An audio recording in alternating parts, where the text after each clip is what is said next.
예, 소개받은 한국노동연구원 성재민입니다. 저는 국제 비교로 본 우리나라 근로시간 실태와 향후 정책과제라는 제목으로 발표를 하겠습니다.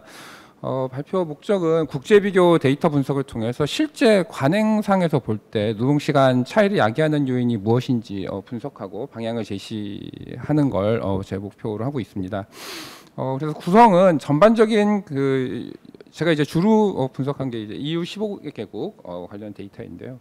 그 국가들과 비교를 해봤을 때 전반적인 근로시간 차이를 나는 요인이 뭔지, 그리고 주 52시간 상한제가 도입된 현재 상태에서 무엇이 중요한 원인이라고 볼 수 있는 건지, 그리고 일하는 방식하고 밀접히 관련된 유연한 근로시간 관련 제도들의 실태를 좀 비교를 해서 함의를 도출하고요. 그리고 이상의 분석에 기초해서 몇 가지 정책 방향을 제시하려고 합니다. 먼저 우리나라 근로시간 추이입니다. 우리나라 근로시간은 굉장히 빠르게 감소하고 있습니다. 이게 전체 자영업까지 포함한 그림은 아니고 연간 근로시간 추이를 보시면 근로자만 대상으로 한 건데요. OECD 같은 경우에는 이미 1980년에 1798시간이었고 지금은 이제 1717시간, 거의 변화가 없는 상태에서 약간의 감소가 있었다, 이 정도 볼 수 있다면, 일본 같은 경우에는 1990년대 후반에만 해도 2000시간에 가까운 1919시간이었다. 지금은 이제 1637시간까지 감소한 상태입니다. 우리나라 같은 경우에는 2011년에 처음 보고가 이루어졌는데요. 근로자만 분리해서는 그때 이제 2119시간이었다가 지금 1900시간 밑으로 내려서 이제 1874시간까지 떨어진 상태입니다. 통계청 경제활동인구 조사로 보면 주당 근로시간 추이가 2003년만 해도 이제 주 5일제 하기 전이었죠. 그래서 주 44시간일 때인데 48시간 일을 했던 게 이제 2023년 되면 37.2시간이라는 걸로 줄은 상태입니다. 이 중에 49시간 이상 비중을 추려서 보면 아까 개요사에서 잠깐 언급이 된 것처럼 2003년에 45.3%, 그러니까 거의 절반 가까이가 49시간 이상을 일을 했었는데 지금은 이제 그게 10명에 1명 정도로 축소된 상태다라고 하는 것을 확인할 수 있습니다. 법으로 그럼 40시간 미만 일을 하는 나라는 얼마나 되느냐에 대해서 제가 좀 통계를 정리를 해봤는데요. 이거는 유로파운드의 2021년 보고서에 보고가 된 내용입니다. 그래서 이게 국제기구에서 수집한 데이터이기 때문에 실제 것을 그렇게 엄밀하게 반영한다 이렇게 보지는 마시고 대략적인 모습이다 이렇게만 보시면 될 것 같습니다. 옆에 거는 2020년 교섭된 평균 정규 주당 근로시간 상한이라고 되어 있는데요. 이거는 이제 교섭된 결과들까지 반영을 했을 때는 여기는 이제 업종별 교섭을 하는 나라들이 많기 때문에 그런 걸 반영을 했을 때는 어떻게 되는지. 근데 다만 이것도 전국적 대표성은 아니고 주요 업종 중심으로 평균된 통계니까 이걸 그대로 믿으실 필요는 없다 이렇게 좀 주의는 해서 보셔야 될 것 같습니다. 그래서 보시면 상당히 편차들이 좀 있습니다. 이 자료를 보면요. 우리나라 같은 경우에는 일 8시간 그리고 주 40시간 이 두 가지 규제가 모두 있는데 뭐 덴마크, 프랑스, 아일랜드, 이탈리아, 네덜란드, 영국, 리투아니아, 몰타, 키프로스 이런 나라들은 이 국가들 중에서 일 상한이 없는, 그러니까 8시간 규제 이런 게 없는 나라다 이렇게 보시면 될 것 같고요. 그리고 같이 48시간이라고 써 있거나 뭐 그렇지 않다 하더라도 다 나라마다 굉장히 특색이 있습니다. 그거를 이제 간단하게 제가 여기 정리를 했고요. 뭐 이를테면 스페인 같은 경우에는 유급 보상 기준으로는 연 80시간만 초과 근로가 가능한데 휴가로 보상하는 경우에는 이제 제한이 없는 뭐 그런 식의 제도를 갖고 있다고 합니다. 그래서 나라마다 굉장히 편차가 다양하다라고 하는 거를 좀 말씀을 드리고 싶고요. 국가별 평소 근로시간 분포를 보시면 아까 그 제도 형태도 다르고 교섭에 따라서 정해지는 근로시간도 조금씩 차이가 있기 때문에 상당히 분포가 다르다는 것을 볼 수 있습니다. 우리나라는 40시간 일을 하는 사람이 53.1%가 되는데요. 50%를 넘는 나라가 포르투갈하고 룩셈부르크 정도밖에 없고요. 비교적 높은 전일제 비중을 보이는 스웨덴이 한 40%, 그리고 스페인이 한 40%이 정도 분포를 보입니다. 일례로 그 업종 교섭에 근로시간 세부사항이 위임되어 있는 나라 중에 이제 덴마크 같은 데가 대표적인 나라인데 실제 보시면 40시간에는 10%, 그리고 37시간에는 37.5%가 분포하는 이제 그런 모습을 보입니다. 그리고 또 하나 특징이 여기 보시면 우리나라가 41시간 이상 일을 하는 사람이 17%, 40일에서 48시간, 그다음에 49에서 52시간이 5.6%, 53시간 이상이 3.7% 나오는데요. 영국 한번 보시면 40일에서 48이 13.9, 그리고 49에서 52가 6.0, 53 이상이 6.4. 스웨덴도 보시면 40일 48이 한 14.2, 49에서 52가 5.7, 53시간 이상이 2.8. 뭐 스웨덴 그러면은 굉장히 근로 시간이 짧다 이렇게 우리한테는 그렇게만 알려져 있지만 실제 모습은 상당히 우리나라에 더 가까운 모습을 다른 나라들보다 갖고 있다는 것을 이제 알 수 있습니다. 이것만 봐도 실제 제도 운영이라고 하는 게 제도하고는 상당히 거리가 있을 수 있다라고 하는 점을 보여준다는 것을 하나 말씀을 드리고 싶습니다. 직업과 업종별로 보면 어떤 차이가 있느냐 보시면 우리나라하고 EU 15개국을 그 비중으로 평균을 낸 겁니다. 그래서 비중의 차이를 이제 계산을 해봤어요. 우리나라하고 EU하고. 그래서 마이너스는 우리가 적은 거고요. 플러스는 우리가 많은 겁니다. 아까 40시간이 우리나라가 굉장히 많았잖아요. 이거 보시면 EU 15개국 평균보다 우리가 40시간 이상 일을 하는 사람이 한 24.4% 정도 많다 이렇게 해석을 하시면 되고요. 40일에서 48은 8%포인트, 49에서 50은 1.6, 52시간 초과는 0.4. 그러니까 52시간 상한제 이후 우리나라는 52시간 초과 이상 거의 없어졌고, 그러니까 그 초장 시간이라고 할 만한 사람들은 굉장히 비중도 낮고 이제 EU 15개국하고 거의 차이가 없는 이제 그런 상태가 됐다라고 하는 거를 볼 수 있습니다. 그리고 차이가 있다면 32시간 미만 같은 거, 그리고 32, 39시간 이런 데서 큰 차이가 나타난다라고 하는 거 하나 확인할 수 있고요. 또 재밌는 거는 여기 관리자를 보시면 49에서 52시간 이상, 여기가 EU 15개국 평균이 11.7%포인트 더 많고요. 52시간 초과도 한 12%포인트 정도 더 많습니다. 이거 제가 여기에는 통계 제시하지 않았지만 EU 15개국은 41시간 일을 하는 사람이 관리자 중에는 한 45% 정도는 되더라고요. 그리고 우리나라하고 직업 구조가 상당한 차이가 있습니다. 이 관리자가 근로자 중에 5% 정도를 차지해 우리나라 0.7%밖에 안 되는데 이거는 이제 직무 시스템이다 보니까 관리자로 처음부터 채용되는 사람들이 좀 있는 거예요. 그래서 직업 구조의 차이가 있고, 뭐 많은 사람들이 일본을 얘기하면서 이제 화이트 칼라 이그젬션이라든지 뭐 이런 얘기를 하는 그런 경우들이 있는데, 유럽이라 하더라도 물론 그리고 각 국가별로 갖고 있는 제도 형태는 다르지만 실제 그 고소득 화이트 칼라의 경우에는 이런 식의 패턴들이 좀 있다라고 하는 거를 EU 15개국을 보더라도 있다. 그런 점 하나 말씀을 드리고 싶었습니다.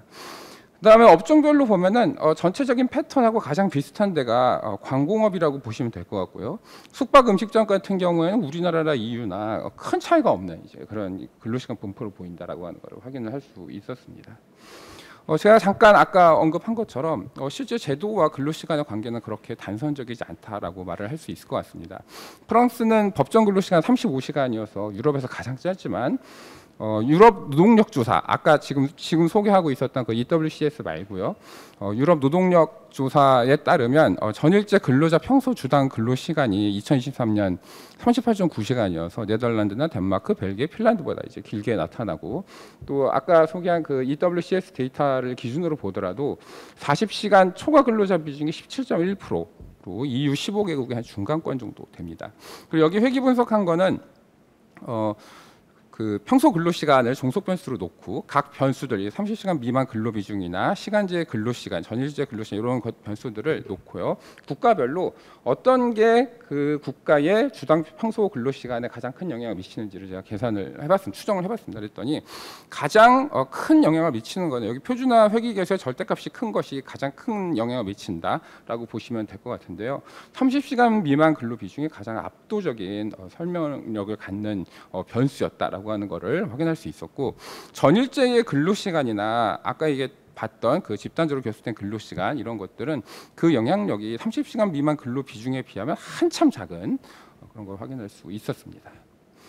정리하면 우리나라는 국제 비교를 볼 때 왜 주당 근로 시간이 좀 긴 편이냐라고 하면 그 핵심적인 원인은 짧게 일하는 사람, 그러니까 52시간 상한제 이후로는 길게 일하는 사람이 많아서가 아니고 짧은 시간 일하는 사람이 적어서 주당 근로 시간이 나타나 이제 노동 시장 구조로 그 원인이 바뀌고 있다라고 하는 거를 말씀을 드리고 싶습니다. 특히 남성 같은 경우 64세 이하로 비교를 해보면 근로 시간 이게 이제 긴 순위로 본 건데 가장 긴 9.5분이니까 상위 5%에 해당하는 52시간으로 갔고요. 그리고 상위 10%라고 볼 수 있는 사람들은 50시간으로 같은 이제 그런 모습을 보입니다. 그리고 반면에 하위 10%에 해당하는 사람들은 15시간 정도 우리나라가 길게 나타나는 이제 그래서 단시간이 굉장히 적은 그 구조가 중요한 원인으로 바뀌었다라고 하는 것을 말씀을 드리고 싶습니다. 이거를 다른 방식으로 계산을 이제 해본 결과를 소개를 해드렸는데 이제 오아카 분해라고 하는 통계적 기법을 이용을 해서 추정을 해보면 특히 그 시간제 전일제이면서 주당 32시간 미만 근로하는 사람 분포 차이, 그게 근로시간 격차의 최대 77%까지도 설명할 수 있는 그런 잠재력을 갖는다. 물론 이걸로 다 설명된다 이렇게 얘기할 수 있는 건 아니고요. 그리고 기법을 어떻게 적용에 따라서 차이가 있을 수 있지만 상당히 큰 부분을 차지한다라고 하는 것은 이제 분명한 사실이다라고 말씀을 드릴 수 있을 것 같습니다. 지금까지 이제 일반적인 근로시간 통계에 대해서 말씀을 드렸다면요. 요 다음부터는 이제 좀 쉬는 것과 관련된 말씀을 드리려고 합니다. 일시휴직 통계라고 하는 게 있습니다. 이게 뭐냐면 그 이를테면 통계청의 경제활동 인구조사, 그 취업자 수가 몇 명이다 이거 통계가 나오는 그걸 보면은 해당 주에 조사 주간에 취업자임에도 불구하고 일을 하지 않은 사람 비중이라고 하는 거를 일시휴직 통계라고 보통 얘기를 합니다. 이게 그냥 휴직의 개념을 이렇게 생각하실 필요는 없고요. 그냥 일주일 내내 휴가를 썼을 수도 있고, 일주일 내내 육아휴직을 했을 수도 있고, 일주일 내내 파업으로 일을 안 했을 수도 있는 겁니다. 다만 일자리를 갖고 있는데도 불구하고 일을 하지 않았다라고 하는 그런 의미로 보시면 될 것 같고요. 이 비중의 차이를 보면은 우리가 얼마나 일하는 관행이 다른가를 이제 엿볼 수 있습니다. 한 가지 예로 이게 EU 27개국 평균 연두색이 하늘색 X 정도 되는 그건데요. 대략 이게 이제 주 통계입니다. 31일에서 36 정도 되면은 대략 한 8월 정도가 걸치는 그런 시기라고 볼 수 있는데요. 그때 일시휴직자 비중이 한 30% 가까이 올라가는 모습을 볼 수 있습니다. 20%한 중반에서 30%채 못 미치는 그거를 갖다 한 3주 정도를 계속 유지를 하고요. 여기가 이제 2020이라고 돼 있잖아요. 2020년에 뭐가 있었냐면 코로나가 있었죠. 그래서 코로나 때문에 우리 전면적으로 막 도시봉사하고 뭐 난리도 아니었잖아요. 유럽 같은 경우에. 그때 이제 얼마나 일시휴직자가 늘었는지 그거를 여기서 또 하나 확인할 수 있는데요. 대략 한 14주차부터 한 19주차니까 한 4, 5월, 3, 4월 뭐 요 정도가 막 겹치는 시기인 것 같아요. 그때 최대 일시휴직자 올라갔을 때가 한 25% 정도. 그러니까 쉽게 말해서 우리 그때 막 일시휴직하고 뭐 난리도 아니었었는데 도시 봉사하느라고 일도 못하고 그때 못지않게 이미 8월 바캉스 시즌에 유럽 사람들은 쉬고 있었다라고 하는 거를 이게 보여주는 겁니다. 그리고 프랑스를 빼놓으면 안 되지 이런 통계 소개할 때 프랑스가 여기 있는데요. 프랑스 같은 경우에는 이 바캉스철이 어디까지 올라가냐 하면 50%가 넘습니다. 취업자의 50% 이상이 일주일 내내 일시휴직을 하는 걸로 나타납니다. 이게 주간 데이터인데요. 여기 주 연속 조사라고 해가지고 매주 이거를 이제 체크를 하는 겁니다. 보시면 40% 넘는 게 3주가 유지되고 30% 넘는 게 한 5주 정도 가는 것 같아요. 그 정도로 일시휴직 규모가 크다라고 하는 걸 보여주는 거고요. 연말에 한 번 더 크게 뛰고 그리고 연초에 또 뛰고 그 다음에 부활절 연휴에 또 뜁니다. 뭐 이런 패턴들이 있어요. 이건 유럽 국가들이 대부분 이제 공통적으로 가져가는 그런 패턴인데 그리고 일반적인 때는 어떠냐? 낮은 때를 봐도 5%보다 낮은 경우는 별로 없는 것 같아요. 아니면 3%? 뭐 이 정도는 다 유지하는 것 같고요. 우리나라는 어떠냐면 같은 시기인데 여기 보시면 스케일이 다릅니다. 여기 보면 1%, 2%, 3% 이렇게 돼 있어요. 그래서 우리나라는 일반적인 시기에는 그냥 한 1% 정도의 일시휴직 비중을 보이고 8월 돼야 그때 한 3% 안 되는. 근데 우리나라 그 코로나 때는 어디까지 올라갔었냐면 6%까지는 갔었는데 그거 반도 안 되는 이제 그런 모습이다라고 하는 거 이걸로 볼 수 있습니다. 그래서 우리와 유럽 같은 경우 얼마나 쉬는 문화가 다른가라고 하는 거 이제 이걸 통해서 확인을 할 수 있고요. 근데 여기에는 이제 8월이나 이런 때 보면은 휴가자 중심이다 이렇게 볼 수 있지만 일반적인 시기에는 휴직자들이 여기에 다 포함이 되는 거기 때문에 우리나라하고는 뭐 육아휴직하는 문화 자체가 굉장히 다르고 또 대부분의 유럽 국가들은 근로시간 계좌제를 하고 있기 때문에 계좌제에 따른 휴가들이 또 있고, 그리고 병가도 우리보다는 더 잘 되어 있는 나라들이고, 그래서 그런 것들이 이제 반영이 된다 이렇게 보시면 될 것 같습니다. 일본 같은 경우 아까 그 근로시간 굉장히 크게 감소하는 거 우리가 확인을 했었는데, 실제 모습이 어떤가 보면은 여기 파란색으로 나와 있는 게 이제 그 월 초과 근로 시간이거든요. 2004년에도 10시간, 2023년에도 10시간입니다. 이 사람들이 준 건 초과 근로가 준 게 아니고요. 여기 보면 이제 소정내 근로 시간이라는 게 있습니다. 여기 소정내 근로 시간, 이게 뭐냐면 이제 자기가 일하도록 정해진 날에 얼마나 일했는지, 그러니까 이를테면 휴가가 증가하면, 휴가 사용이 증가하면은 이게 줄게 되어 있는 거죠. 일본도 비슷한 패턴으로 실제 이 근로시간 감소에서는 전일제 같은 경우에 특히 쉬는 날 증가가 중요했다라고 얘기를 할 수 있을 것 같고, 그다음에 여기서 제대로 제가 보여드리지는 않지만 설명으로 대체했는데, 일본도 시간제가 증가하는 게 굉장히 주도적인 요인입니다. 그리고 그래서 시간제가 증가하는 거, 그다음에 소정 근로시간 내 휴가 같은 게 증가하는 거, 그런 게 굉장히 중요했다 얘기할 수 있을 것 같고요. 연간 근로시간 계산법을 보더라도 쉬는 간의 차이가 굉장히 의미 있는 역할을 한다라고 하는 거를 여기에서 설명을 하고 있습니다. 이분이 이제 OECD에서 주로 계산하는 방식을 노동력 조사에다가 다 적용을 해가지고 계산을 해본 거예요. 스웨덴 같은데 이제 휴가 등이 없는 평소 일하는 근로시간은 주당 40.2시간이 나오는데요. 요 계산하던 시점에는 그걸 52주 환산은 이제 2,090시간 일을 한 게 돼야 되는데, 연간 근로시간이 공휴일이나 저축계좌 휴가, 연차 휴가, 육아휴직, 가족 돌봄 휴직, 병가 이런 거 모두 고려하면 연간 1,465시간으로 떨어진다는 겁니다. 뭐 독일도 크게 다르지 않은 패턴이고, 이걸 보면 우리나라 같은 경우에도 일반적인 근로시간을 줄인다, 이거가 굉장히 의미가 있다고 생각할 수도 있겠지만, 현재의 상황에서는 5인 미만 같은 경우에는 사실 근로시간 법제나 휴가 법제가 적용이 되지 않는 거, 사실 이런 거를 고치는 거, 육아휴직을 좀 더 보편적으로 쓸 수 있게 하는 거, 그리고 뭐 근로시간 저축 계좌 같은 이런 신과 관련된 제도를 정비하는 게 굉장히 중요한 요인이다라고 하는 거를 말씀을 드리고 싶습니다. 그리고 다음에는 유연근로 활용과 관련된 겁니다. 보시면 유럽 같은 경우에 이제 EU 15개국을 보면은 전일제 근로자 중에서 이제 유연한 근로 형태다라고 얘기할 수 있는, 제가 여기다 이렇게 정리한 이거를 사용하는 비율이 굉장히 높게 나타납니다.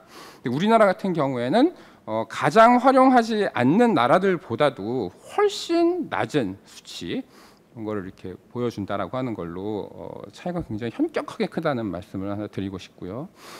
그런데 유연근로 확산이 여성 고용률하고 출산율 개선에서 굉장히 중요한 요인이다라고 하는 것을 말씀을 드리고 싶습니다.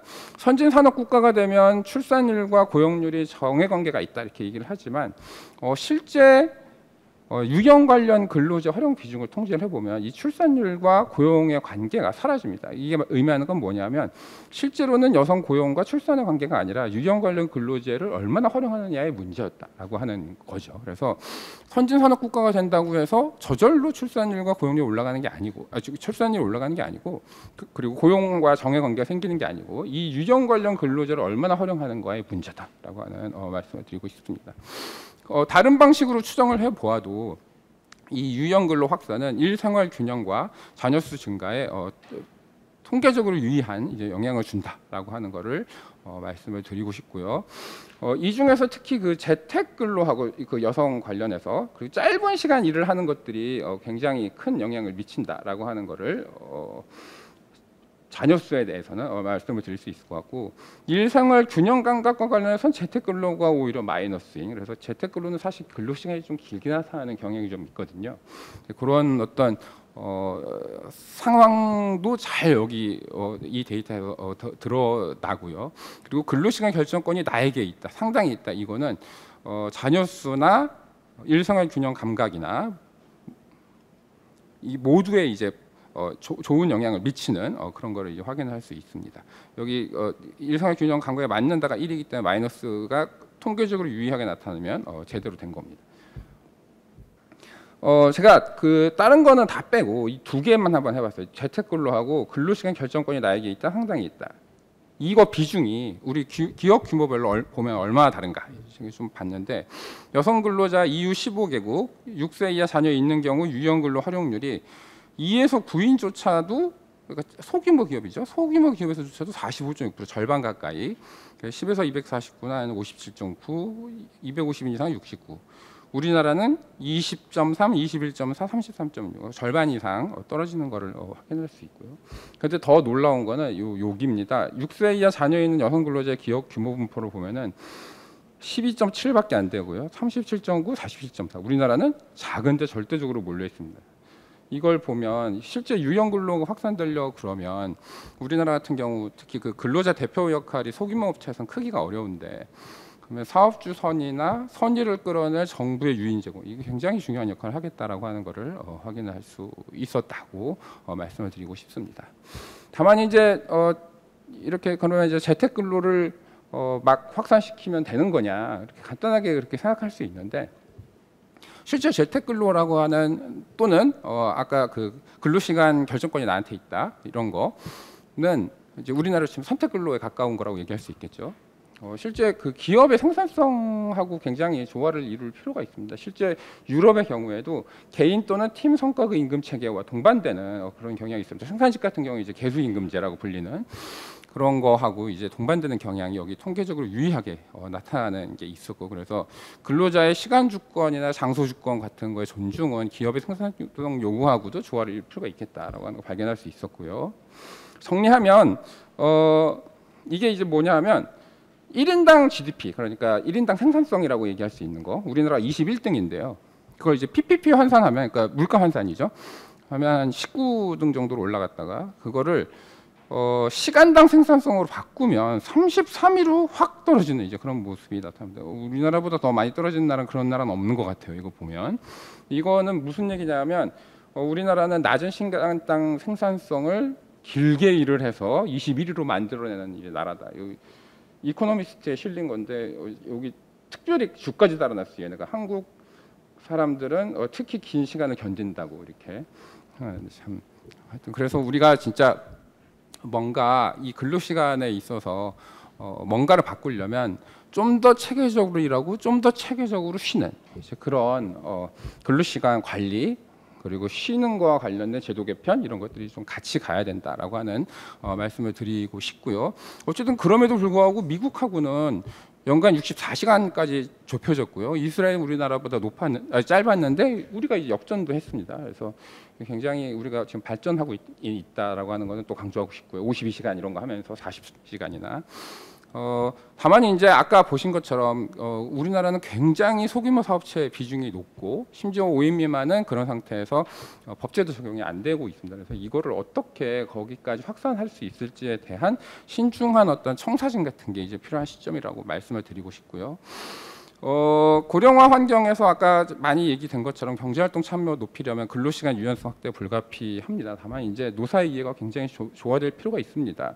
근로자의 시간 및 장소 주권과 관련된 유연근로 제도들이 생산성을 개선하느냐에 대해서 많은 연구들 종합해 보면 실제로는 그 관계가 불분명하다는 거에 더 가깝습니다. 여기 두 가지 연구 결과를 소개를 했는데 그 연구들 모두 경영 관행과 결합되는 게 생산성에 긍정적인 거지 이 유형 근로 그 자체 특히 그 근로자의 시간이나 장소 주권과 관련된 그런 게 저절로 생산성 개선을 낳는 건 아니다라고 하는 것을 강조하고 있고요. 또 반면에 사업주 주도 시간 유연성 제도들은 근로자의 건강을 개선하느냐, 만족도를 높이냐에서는 또 부정적인 가능성이 높다라고 하는 연구들이 또 많습니다. 그래서 이 두 가지 상반된 걸 어떻게 조화시키느냐가 굉장히 중요한 과제고 조화가 과제인 거지 어느 하나를 배제하면 해결이 되는 문제는 절대 아닌 거죠. 이게 우리가 어쨌든 이런 거 하는 것 자체는 생산성을 개선하는 것 또한 굉장히 중요해요. 그러니까 기업이 살아야 또 우리가 사는 거고 그래서 삶의 만족과 기업의 생산성을 어떻게 조화하느냐 이게 둘 다 어떻게 잡느냐가 굉장히 중요한 이슈다라고 하는 거를 말씀을 드리고 싶습니다. 그리고 또 한 가지 말씀드리고 싶은 거는 서유럽 같은 경우 보면 돌봄이나 숙련 향상, 고령 이런 개인적 이유로 인한 근로시간 단축 형태 유형 근로 굉장히 많이 확산이 되어 왔습니다. 그런데 우리도 당연히 그렇게 되겠죠. 필연적으로 시간제 대체 근로 증가할 거고요. 근로시간 형태라든지 고용 형태, 잡쉐어링이라고 불리는 두 명이 하나 일자리를 공유하거나 한 명을 두 명 이상의 사용자가 공유하는 이런 형태가 광범위한 건 아니지만 꽤 여러 나라들에 존재하고 있는 제도입니다. 그래서 이런 식의 어떤 다양화가 수용이 될 필요가 있다라고 하는 말씀을 드리고 싶습니다. 정리하면 정책 방향은 이제 제가 보기에 가장 중요한 과제는 아까 여러분들이 말씀해 주신 것처럼 근로시간 형태의 다양화다. 그래서 획일적 단축보다는 이제 개별 상황에 맞는 근로시간제 도입과 운영 이거를 우선적 정책 목표로 해야겠다. 우리나라 장시간 근로는 지금 굉장히 크게 축소된 상태고 출산율이 높은 대표적인 두 나라인 스웨덴과 영국도 아까 보신 것처럼 상당한 정도의 40시간 초과 근무가 존재합니다. 중요한 건 어떻게 개인의 상황에 맞춰서 운영하느냐지 어떤 걸 무조건 줄여야 된다라고 하는 게 목표가 되기는 그것은 바람직하지 않을 수 있다라고 하는 말씀을 드리고 싶습니다. 아까 여러분들이 강조한 것처럼 건강보호 전제 하에 근로자의 시간 주권과 기업의 수요에 부응하는 유연성이 조화되는 형태의 제도 변화 타협이 추구돼야겠고요. 제가 여기 정리한 것과 같은 이런 여러 가지 제도 개편이 같이 가야겠다라고 하는 말씀을 드리고 싶고요. 아까 강조한 것처럼 연간 근로 시간 축소에서는 신관련 제도 개선도 굉장히 중요하다. 그래서 저축계좌 도입이라든지 5인 미만에 대한 적용이라든지 아니면 연속휴가 활성화를 위한 제도 개편 이 몇 가지 제가 보기에는 과제가 있는데 그런 것들도 좀 필요하고 육아휴직 보편화라든지 아니면 일부 공공부문과 대기업에만 한정된 병가제도를 점진적으로 확대하는 그런 것도 좀 고려해 볼 필요가 있겠다. 그리고 마지막으로 가장 간단하지만 안 되고 있는 건데 이른 퇴근을 촉진하려면 사실 우리나라 무조건 근로시간 중에 1시간 쉬긴 하는 그런 제도가 있잖아요. 근데 서유럽은 보면 8시간 기준 30분보다 더 길게 쉬어야 하는 나라는 없습니다. 그래서 요거와 관련된 제도 개편도 우리가 좀 필요하겠다는 말씀을 마지막으로 제 발표를 마치도록 하겠습니다. 감사합니다.